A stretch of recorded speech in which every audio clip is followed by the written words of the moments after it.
Hello everyone, welcome to my YouTube channel happy learning with Rimi. तो आज की video में हिंदी बी क्लास 10 के ईमेल लेखन के बारे में जानेंगे। आई थिंक बहुत सारे बच्चों को इसमें बहुत सारी प्रॉब्लम आती हैं। क्या फॉर्मेट होगा, किस प्रकार से लिखना होगा, क्या क्या उसमें लिखेंगे, तो इन सारे सवालों के जवाब आपको इस वीडियो में मिलेंगे। तो शुरू करने से पहले थोड़े से प्रश्नों का उत्तर जान लेते हैं कि पत्र कितनी प्रकार का होता है। तो पत्र आपके अनुसार बताइए, 3, 4, 2 या फिर 1। तो ये पत्र जो है 2 प्रकार का होता है, क्योंकि पिछली वीडियो में आपने पत्र के बारे में जाना था।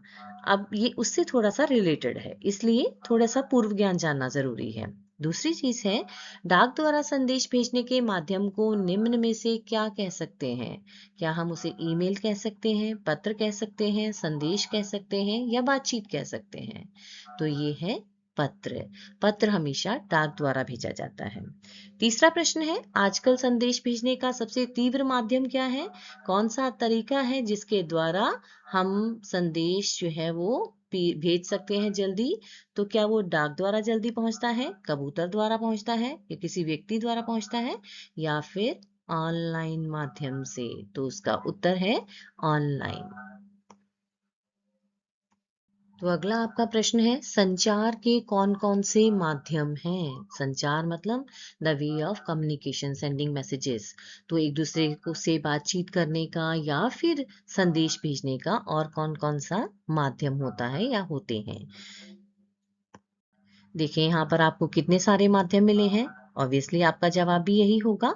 और आपके पास और भी माध्यम होंगे जिनके द्वारा हम संदेश जो है वो एक किसी व्यक्ति को संदेश हम अपनी तरफ से भेज सकते हैं, एक साथ बहुत सारों को संदेश भेज सकते हैं। तो इस तरह के बहुत सारे माध्यम यहाँ पर दिए गए हैं। अब देखिए ईमेल की क्या परिभाषा होती है। ईमेल हम किसे कहते हैं। तो ईमेल का मतलब होता है इलेक्ट्रॉनिक मेल।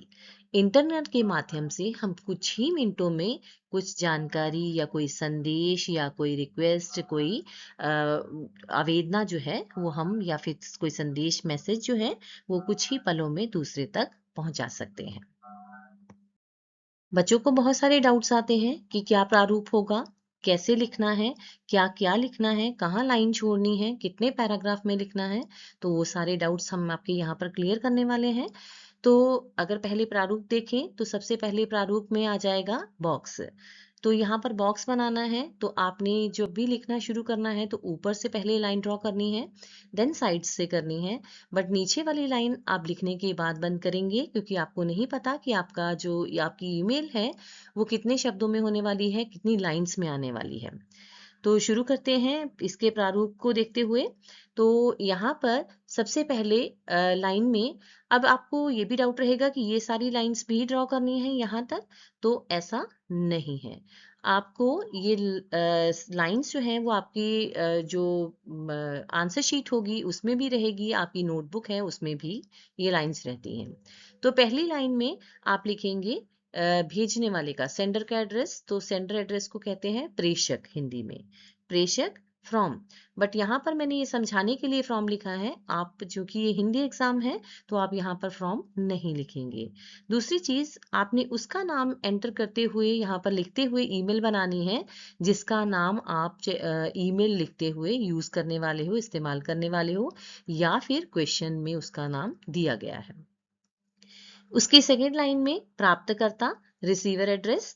तो रिसीवर यहाँ पर प्राप्तकर्ता आ जाएगा, जिसको हम लिखेंगे जैसे कि ये ईमेल हम बैंक को लिखने वाले हैं।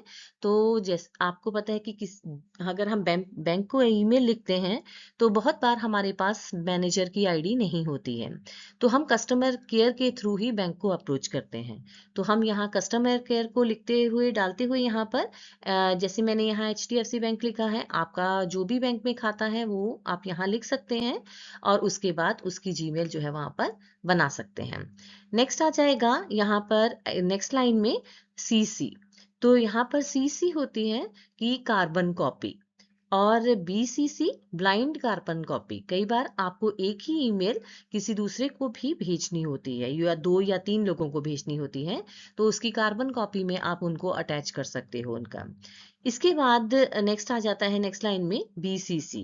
तो BCC का मतलब होता है ब्लाइंड कार्बन कॉपी, कि आप ईमेल तो किसी को भेज रहे हो लेकिन दूसरे को पता नहीं चले कि आपने उसे भी ईमेल भेजी है, तो फिर आप वहां पर BCC डालते हो।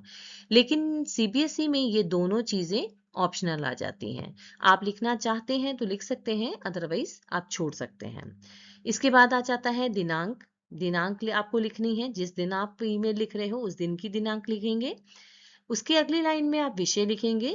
विषय यहाँ पर जैसे कि मैंने ऊपर कहा कि हम ये बैंक को लिखने वाले हैं, तो यहाँ नई चेकबुक जारी करने हेतु आपका विषय है, अर्थात कि आप बैंक को लिख रहे हैं कि आपका वहाँ पर खाता है और आपका वहाँ अकाउंट है और आप उनसे नई चेकबुक इशू करने के लिए रिक्वेस्ट कर रहे हैं। ये लिखने के बाद आप जो है यहाँ पर बॉक्स को बंद कर देंगे। बंद करने के बाद आप ये जो जहाँ डॉटेड लाइन है यहाँ पर आप लाइन लीव करेंगे। महोदय से आप स्टार्ट करेंगे और महोदय की नीचे वाली लाइन से सविनय निवेदन है कि, जहाँ जैसे हम पत्र में शुरू करते हैं ऐसा ही आप इसमें भी शुरू करोगे। उसके बाद पत्र में हम 3 पैराग्राफ लिखते हैं, लेकिन यहाँ पर जो ईमेल राइटिंग है उसमें सिर्फ एक ही पैराग्राफ लिखा जाता है। इसकी वर्ड लिमिट 80 होती है, 5 मार्क्स का ये क्वेश्चन होता है। तो 80 वर्ड लिमिट के को ध्यान में रखते हुए आपने ये ईमेल लिखनी है।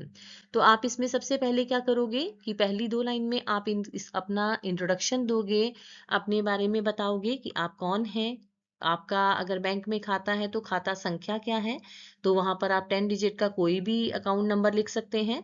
और उसके बाद आप नेक्स्ट लाइन में मतलब उसी को ही कंटिन्यू पैराग्राफ को करते हुए आप ये बताओगे कि आपने ये रिक्वेस्ट क्यों की है, आपकी चेकबुक खत्म हो गई, आपने पहले भी बोला था, आपको मिली नहीं। तो इस तरह से आप अपनी बात रखते हुए आप उनसे क्या अनुरोध करते हो, एंडिंग लाइंस आपकी ये होनी चाहिए कि जल्द से जल्द आपको चेकबुक इशू करवाएं। उसके बाद धन्यवाद लिखते हुए भवदिया से आप समाप्त करोगे।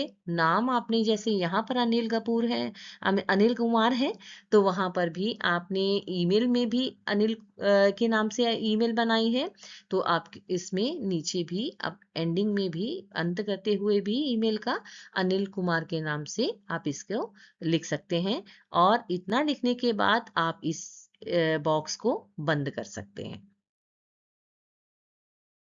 अब चलें देखते हैं कुछ प्रश्नों द्वारा कि आपको ईमेल लेखन समझ आया या नहीं आया। तो सबसे पहला प्रश्न है, ईमेल लेखन किस लिए प्रयोग किया गया जाता है? ठीक है, तो किस लिए प्रयोग किया जाता है ईमेल? चैटिंग के लिए, बात करने के लिए या संदेश भेजने के लिए? तो आपका उत्तर होगा संदेश भेजने के लिए। नेक्स्ट प्रश्न है, ईमेल लेखन को कितने प्रकार में बांटा जाता है? तो क्या ये 2 में है, 3 में है या 4 में है? तो आप इसमें उत्तर बताएंगे इसका कि ये 2 भागों में बांटा जाता है, क्योंकि जिस प्रकार पत्र 2 प्रकार का होता है, औपचारिक और अनौपचारिक, इसी प्रकार ईमेल भी 2 प्रकार की होती है। तो ईमेल में भी जो हम अपने माता पिता और अपने सगे संबंधियों को या अपने रिश्तेदारों को लिखते हैं, वो औपचारिक अनौपचारिक कहलाती है।